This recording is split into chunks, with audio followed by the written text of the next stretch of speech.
Films in Focus with David Sterritt is underwritten by The Movie House, your destination for first-run Hollywood and independent movies, and a digital portal to the Met Opera, National Theatre Live, and special events worldwide in Millerton, New York, and on the web, themoviehouse.net.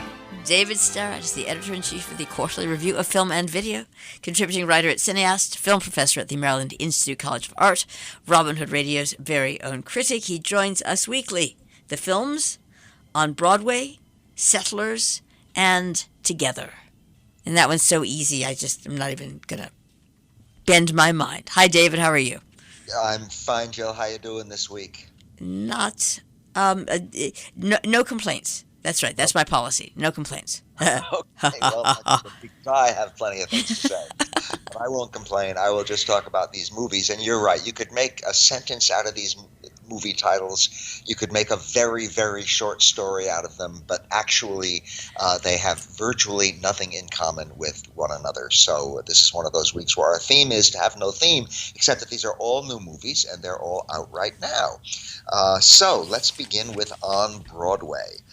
This is a movie. It was directed by Oren Jacoby, and it is a documentary, and it is about the Broadway scene. And clearly, this is a very interesting topic.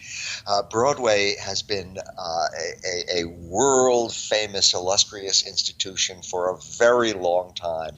Everybody thinks of Broadway shows as sort of entertainment and even culture at their very best and all of that. But of course, for the past approximately year and a half, Broadway has been shut down because of the pandemic. And it's now just supposed to be reopening this month, and I sure hope that happens, but I'm not sure that it's going to go smoothly. But anyway, that's the story there. And what this movie amounts to really, and I'm going to have to say it this way, it's sort of an infomercial for the Broadway scene, for theater as entertainment, as culture. It's just a big sort of promotional documentary, and I think it's very nice to have that right now, because I think Broadway needs all the help that it can get, all the boosting that it can get. And I hope this movie finds a pretty wide viewership, because I think it will help to give that sort of boosting. The movie is a bit historical, which is to say it goes back into some of the 20th century history of the Broadway theater and how it's always had its ups and downs. For example, in the 1980s, there were tremendous downs because the AIDS crisis hit, which just devastated the Broadway scene, the theatrical scene generally, but certainly Broadway, more than a lot of sectors of society. And that was a terrible thing. And right around that time, another thing was going on, which is that there was a very large influx of shows largely from Great Britain, because it seemed that American producers, American directors, American playwrights were going a bit stale. We're not coming up with as many new ideas as they should. And so producers started to import things from Britain and to bring in shows from Britain and to bring in ideas from Britain. So the point is that the Broadway theater has always had its ups and downs, and good periods and bad periods. And certainly the pandemic has got to be counted one of the bad periods, because things were just shut down. And now things are trying to come back. And so we have this movie which is trying to, I think, lend some momentum to this effort. The movie is a documentary, and a little bit of it follows the rehearsals and the opening of a new play on Broadway called The Nap. And we have a lot of talk by the director of it, Daniel Sullivan, and some by the cast members. And it's an illustration of how Broadway has changed and become more open and inclusive, because it's about a transgender person, and the star of it is a transgender person. So I think that's pretty interesting. And we see how that show was rehearsed, and how the show is now opening, and has just opened, and has received very, very good reviews. And so that's just kind of a little mini infomercial within the larger infomercial. But On Broadway goes way beyond that individual show, and it talks with a lot of different people, some of whom are very big stars. There's people like John Lithgow and Ian McKellen, and Alec Baldwin and Helen Mirren and Julie Taymor, the great director, and some others, who talk about the history history of Broadway and their own experiences with Broadway. And again, it's all very upbeat, and I certainly hope that it works to bring some magic back to the Broadway scene. Theater was one of my very first loves as a person interested in culture and the arts. Way back when I was in high school, I started going to Broadway shows, and I still pretty vividly remember the first Broadway shows I went to way back then. In recent years, I haven't been so fond of the Broadway scene. For one thing, I no longer live in New York, although I go there all the time. And I've seen a lot of the big Broadway shows in their touring versions, and I often find them, not very lustrous. Some of the magic has gone out of the Broadway-type scene for me in recent years. But maybe that's because Broadway itself has been in one of those down periods, and maybe as it reopens after the pandemic, there will be all kinds of wonderful stuff going on again, and the magic will return. I certainly hope so.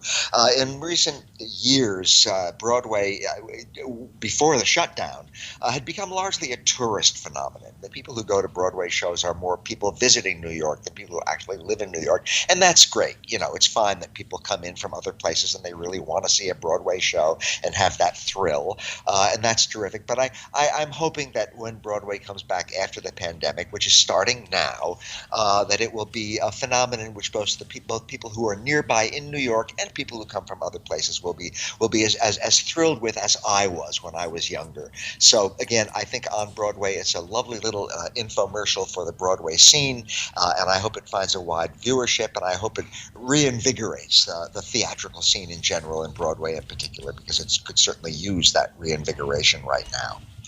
Our second film, Jill, as I said, is completely different. Settlers is a science fiction movie, the first feature film made by a new director named Wyatt Rockefeller. And it is one of these, it's kind of interesting. There's been it's a science fiction film, and there's been a little bit of a tendency lately for sort of minimalist science fiction movies with very, very minimal numbers of cast members. There was Oxygen, about a woman who suddenly wakes up attached to various machines and not having any idea where she is, and we eventually get find out what's going on in this very science fictional story. Basically a one-character drama. There's been a little tendency lately for there to be these science fiction movies with very, very minimal casts. There was a movie called Oxygen, which is basically a one-character drama about a woman who wakes up attached to all sorts of machines, and gradually she and we figure out what's been going on with her and how she ended up here and what's happening, and that's very science fictional in all ways. Then there was a movie called Stowaway, which was a very small cast, just a few people on a spaceship, and they find out there's one more person than there should be, and what's going on there. So now we have Settlers, which is not quite as minimalistic as those, but well, actually it is, because it has a very, very small cast and a very, very sort of quiet story, although eventually some real violence kicks in, and then it's not so quiet. But it's another one of these science fiction movies with a very small number of people in it, and that gives it a sort of an intimate feel, even though it's a very science fictional story that involves the expanses of space to some degree. So what is Settlers about? It is about some people who are very early settlers on Mars. It turns out that Earth has become a very unpleasant place, and finally human beings have started to migrate out of the planet, and some of the early settlers have arrived on Mars, and they've been living there for a while now, and they are Reza and Ilsa, a man and a woman, and they are raising their young child, Remy, and they are really just like characters in a Western. They're just like people on some Western about people on the frontier.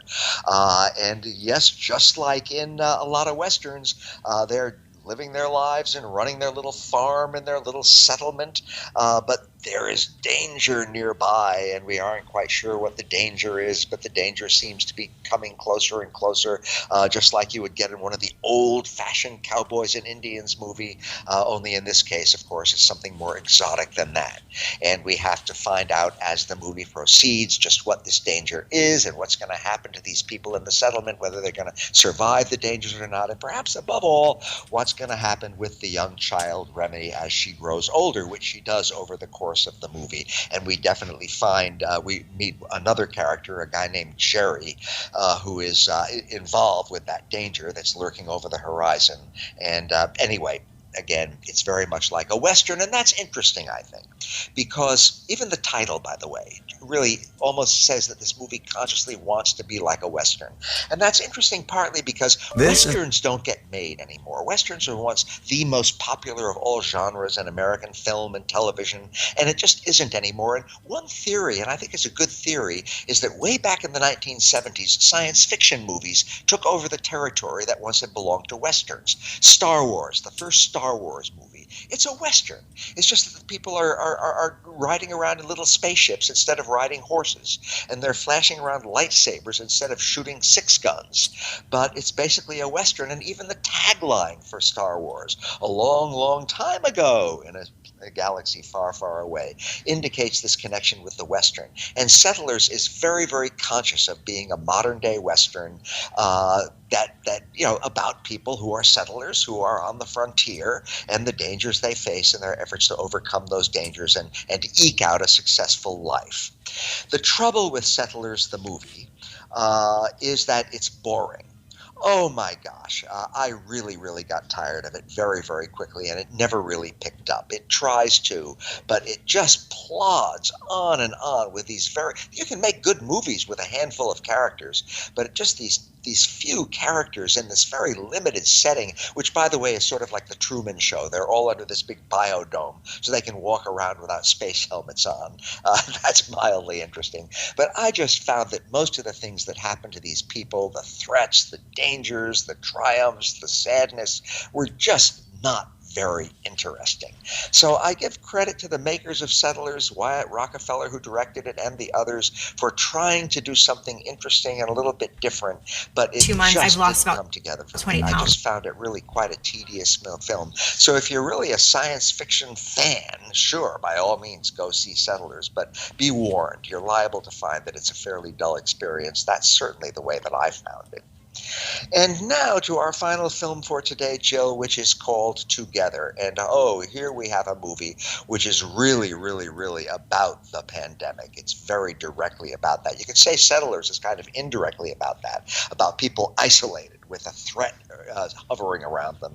But Together is very explicitly about that. It was directed by Stephen Daldry, who has done some really good work over the years, especially a movie from some years ago called The Hours, which is just a fascinating movie that deals with the era of AIDS and is just unconventionally structured and has all kinds of brilliance to it. I wish I could say that Together has that kind of brilliance, but it really, really just doesn't. One critic has already said that it's kind of like the pandemic meets Scenes from a Marriage. And in a way, that's sort of like what it is, because the great Ingmar Bergman film, Scenes from a Marriage, is very much a two-character drama. And here we have Together, which, if Settlers has a limited number of characters, Together has a really limited number of characters. There are two, and they don't even have names. At the end of the movie, they are just identified in the closing credits as he and she, and then there is their young child, their little boy, who is kind of looking on from time to time. But almost the whole movie is interactions between he and she, the man and the woman, and they are a fairly young couple, and they've been married they've been living together for a while. Whether they're married or not becomes an issue within the movie. And they are isolated during the pandemic crisis. By the way, it's a British film, so they're in Britain.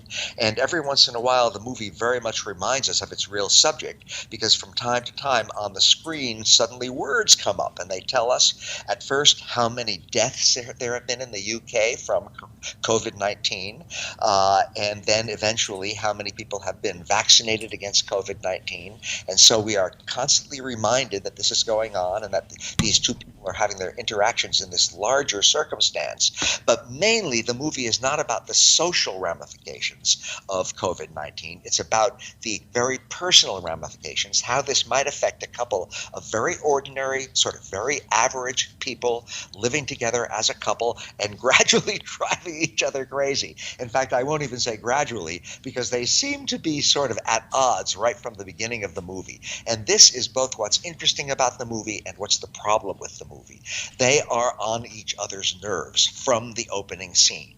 And yes, from time to time, they make nice with each other and they get together and they have nice little conversations. But we have almost entirely only these two people talking with each other. And most of that talking is squawking and squabbling.